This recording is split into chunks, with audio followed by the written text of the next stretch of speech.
Hello दोस्तों, नमस्कार। मैं सुभाष चंद्र आपके अपने YouTube channel Subhash study classes में स्वागत करता हूं। आज हम मानव पाचन तंत्र यानी कि डाइजेस्टिव सिस्टम के बारे में पढ़ेंगे। इसमें हम पढ़ेंगे कि भोजन क्या होता है, मनुष्य को भोजन के लिए क्यों ज़रूरी है, पाचन क्यों ज़रूरी है, पाचन में उपयोग में आने वाले अंग कौन कौन से हैं, पाचन में उपयोग में आने वाली ग्रंथियाँ कौन कौन सी हैं, और जो पाचन क्रिया होता है उसको शॉर्ट में समझेंगे। और नेक्स्ट पार्ट में हम डिटेल से समझेंगे कि कौन से भाग का, कौन से अंग का कितना योगदान पाचन क्रिया में होता है और कितने समय टोटल पाचन क्रिया में लगता है। अब हम देखेंगे कि भोजन क्या होता है। भोजन उसे कहते हैं जो मनुष्य के खाने योग्य हो। ठीक है, ये तो हम कह नहीं सकते कि हमने पेट्रोल पी लिया, कोई कांच की बोतल खा ली तो ये तो भोजन होंगे नहीं, क्योंकि ये हमें शरीर को कोई प्रॉफिट देते नहीं है। तो भोजन सिर्फ हम किसे कहेंगे, जो मनुष्य के क्या हो, खाने योग्य हो। ठीक है, अब वो खाने योग्य तो हो, लेकिन उसमें कुछ जो मौजूद तत्व हैं वे मौजूद होने चाहिए। वे कौन कौन से होते हैं? वे होते हैं प्रोटीन, कार्बोहाइड्रेट,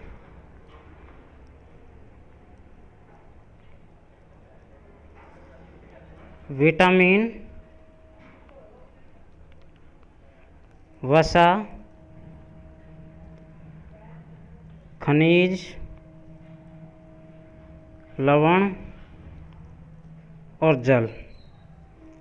इन सब से मिलकर बनता है भोजन। ठीक है,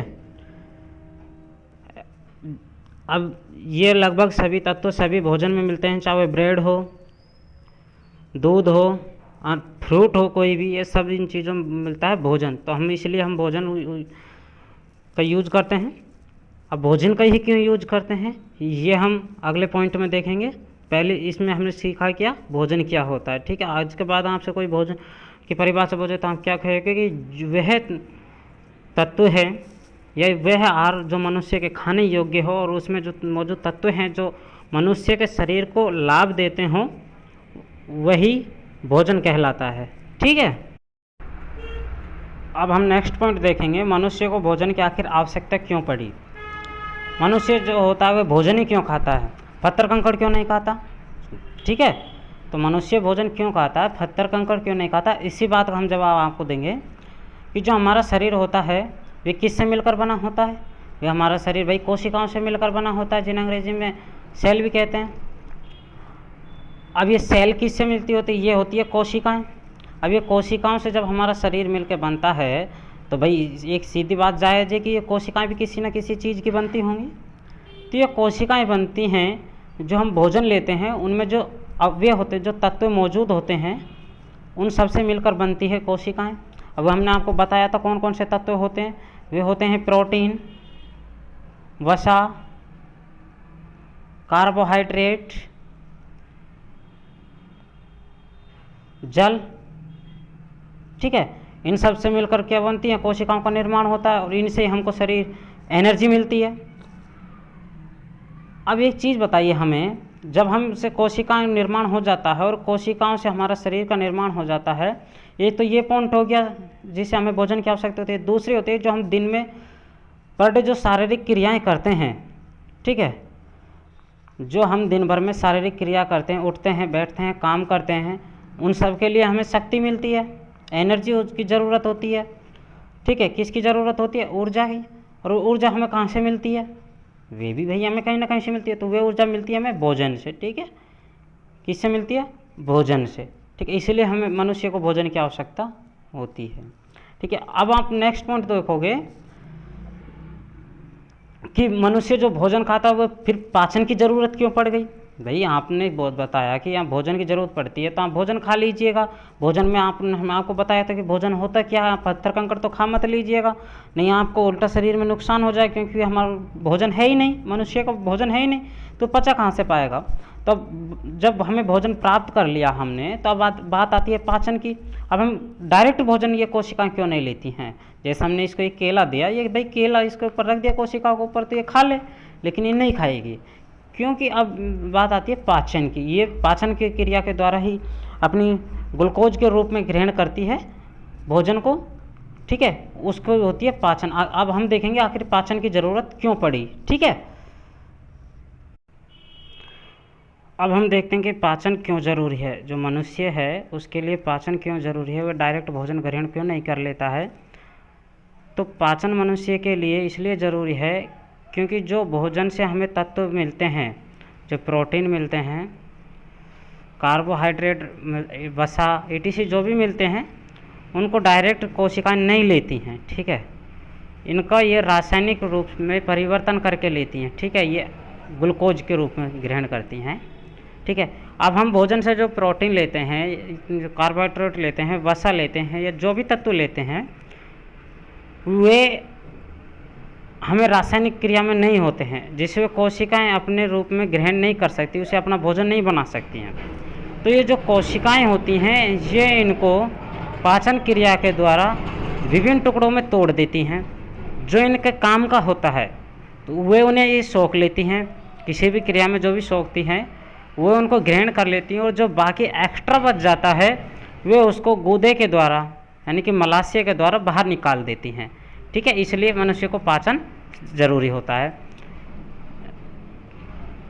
ठीक है, अब हम देखेंगे कि पाचन में कौन कौन से अंग काम आते हैं, कौन कौन सी ग्रंथियां काम आती हैं। अब हम देखते हैं पाचन के उपयोग में आने वाले अंग। तो एक चीज़ देखिए पहले, पाचन तंत्र। पाचन जो तंत्र होता है वह किसे कहते हैं।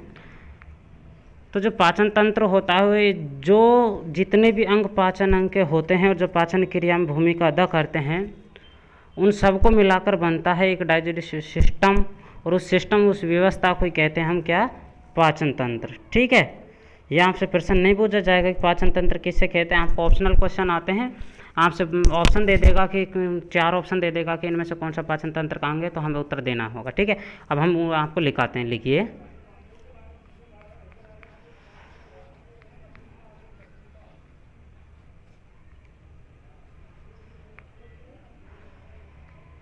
फर्स्ट होता है मुख। ठीक है, जिसे मुंह भी कहते हैं। ये मुंह होता है, इसमें ग्रेसनी होती है, ये दूसरा होता है। ग्रासनली होता है जो तीसरा अंग होता है भोजन के लिए। चौथा आमाशय होता है। उसके बाद हमारा भोजन जाता है छोटी आंत में। ठीक है, इसके बाद हमारा जाता है छोटी आंत में।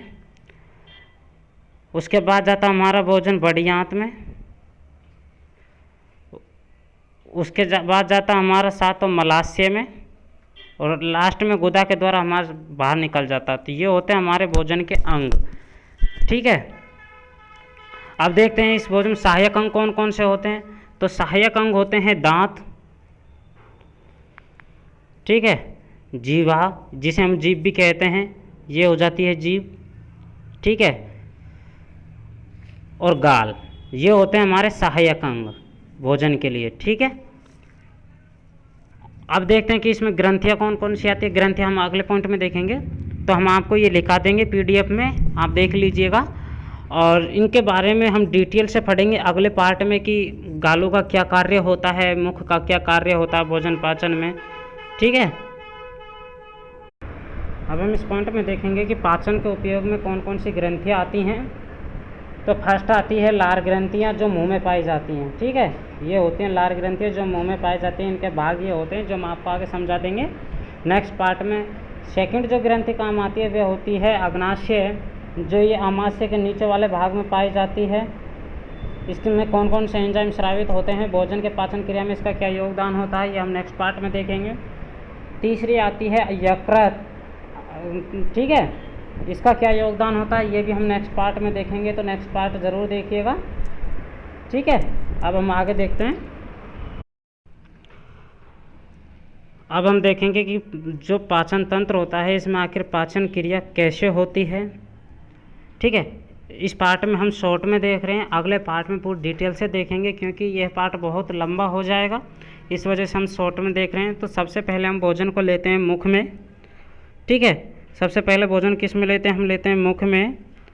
उसके बाद भोजन चला जाता है, भोजन को दांतों के द्वारा चबाया जाता है, और चबाकर जो लार ग्रंथियां होती हैं उनसे जो हार्मोन्स या एंजाइम से जो निकलते हैं, एंजाइम निकलते हैं, वे उनको स्टार्च में बदल देते हैं। किस में बदल देते हैं? स्टार्च में।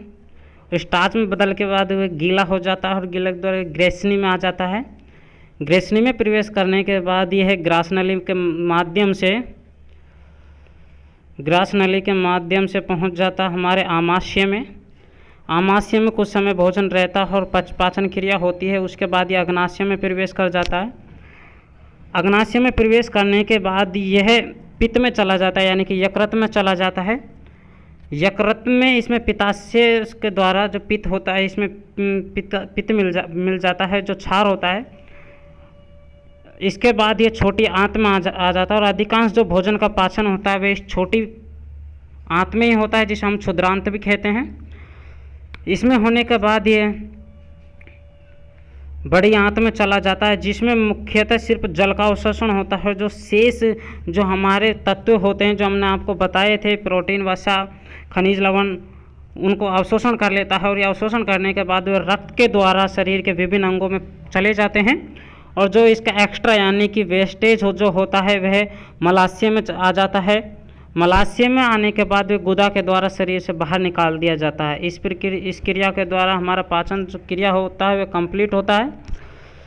अब इसको हम डिटेल से अगले पार्ट में पढ़ेंगे कि कितने समय वह मुख में रहता है, कौन कौन से एंजाइम उसमें शामिल कर लिए जाते हैं, फिर वह कैसे ग्रास नली में प्रवेश करता है, ग्रास नली के द्वारा कैसे आमाशय में आता है, आमाशय में कितने समय तक रहता है। ये सब डिटेल्स हम किस में पढ़ेंगे? अगले पार्ट में पढ़ेंगे। और जितने भी इनसे इम्पोर्टेंट क्वेश्चन बनेंगे, जब हमारा ये टॉपिक पूरा हो जाएगा, उस टॉपिक के बाद हम ऑब्जेक्टिव जितने भी क्वेश्चन इम्पोर्टेंट होंगे वे सब की सीरीज़ लेके आएंगे। और उस सीरीज़ की आपको PDF मिलेगी। इस क्लास का PDF भी आपको डिस्क्रिप्शन लिंक में मिल जाएगा। क्लास नोट्स होंगे जिसमें, और क्लास के जो आज को PDF है ये सब कुछ होगा उसमें। इंस्टाग्राम की लिंक है, उसको फॉलो कर लीजिएगा। इंस्टाग्राम पर हम ये सब चीज़ें डाल देंगे, ठीक है। Thanks for watching this video. यदि वीडियो पसंद आई हो तो चैनल को सब्सक्राइब करें। सुभाष स्टडी क्लासेज चैनल है, इस यूट्यूब चैनल को सब्सक्राइब करें। वीडियो को लाइक करें, शेयर करें और वीडियो पर कमेंट करें। और PDF लेने के लिए हमें इंस्टाग्राम लिंक और टेलीग्राम लिंक पर फॉलो करें, वहाँ पर सभी आपको PDF मिल जाएंगी।